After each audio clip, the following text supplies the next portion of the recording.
Au nom du Père, du Fils et du Saint-Esprit. Amen. Sœurs et frères, bonjour.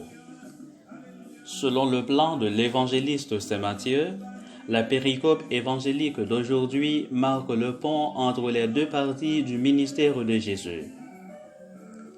Dans la première partie, nous avons suivi un Jésus qui va de succès en succès. Dans la deuxième partie, que nous attaquerons dimanche prochain, ça va être une succession d'incompréhensions et d'échecs qui le conduiront jusqu'à la crucifixion. À travers cette première partie, Jésus a associé des hommes avec lui. Il va dans les villes et les villages à la rencontre des gens avec un message centré sur le royaume des cieux. Par sa prédication, il apporte du réconfort aux blessés et aux miséreux de l'histoire. Il a multiplié les pains et les poissons pour rassasier leur faim matérielle et celle de la consolation de Dieu. Et lorsque leur vie est bouleversée par les tempêtes, par sa présence, il leur donne un rempart. C'est ainsi que dimanche dernier, il a traversé les frontières pour apporter le salut de Dieu à ceux que les religions et ou les normes sociales rejettent aux enfers à cause de leur fragilité.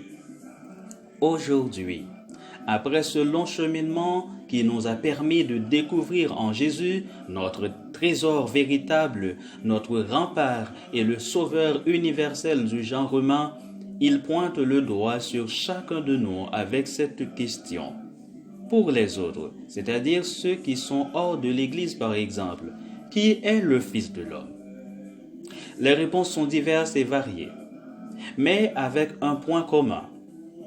Jésus n'est pas un homme ordinaire, il est un homme de Dieu.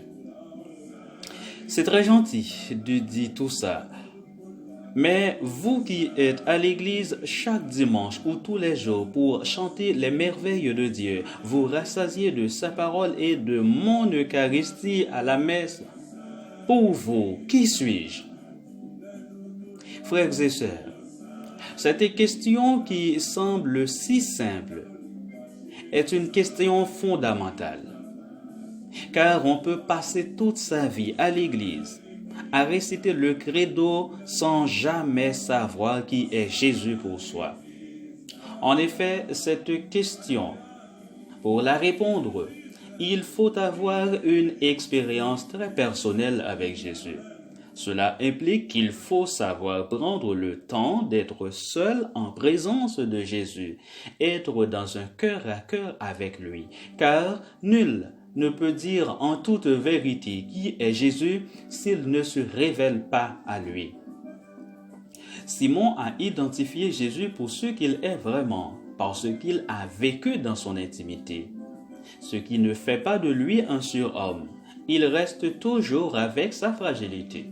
Pourtant, non seulement Dieu le Père lui a révélé qui est Jésus le Fils, mais ce dernier l'a choisi pour une mission incroyablement grande, la garde des clés du royaume des cieux, avec le pouvoir de donner ou d'en refuser l'accès à qui il veut.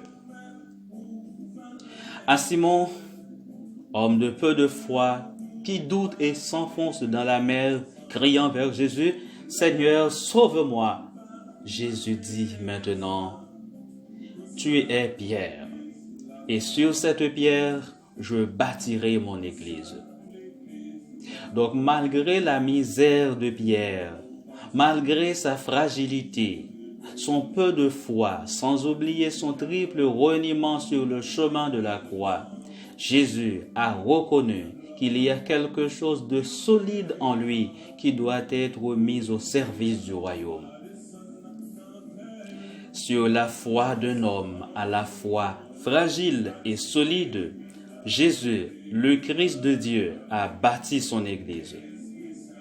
Aujourd'hui, plus que jamais, la société ne pardonne à l'Église la moindre erreur.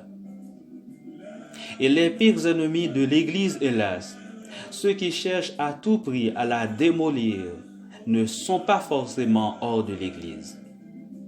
Cette Église à la fois sainte parce qu'elle est sanctifiée par l'Esprit Saint, mais aussi pécheresse, car elle est composée d'hommes et de femmes fragiles et pécheurs. Jésus a voulu qu'elle soit pour toujours contre vents et marées, le signe et le chemin du royaume des cieux.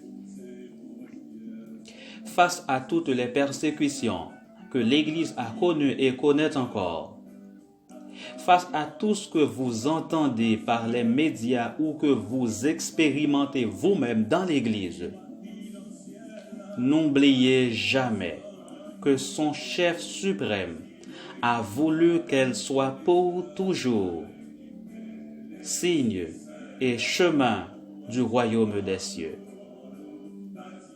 Chers fidèles du Christ dans l'Église du 21e siècle, qui est Jésus pour vous?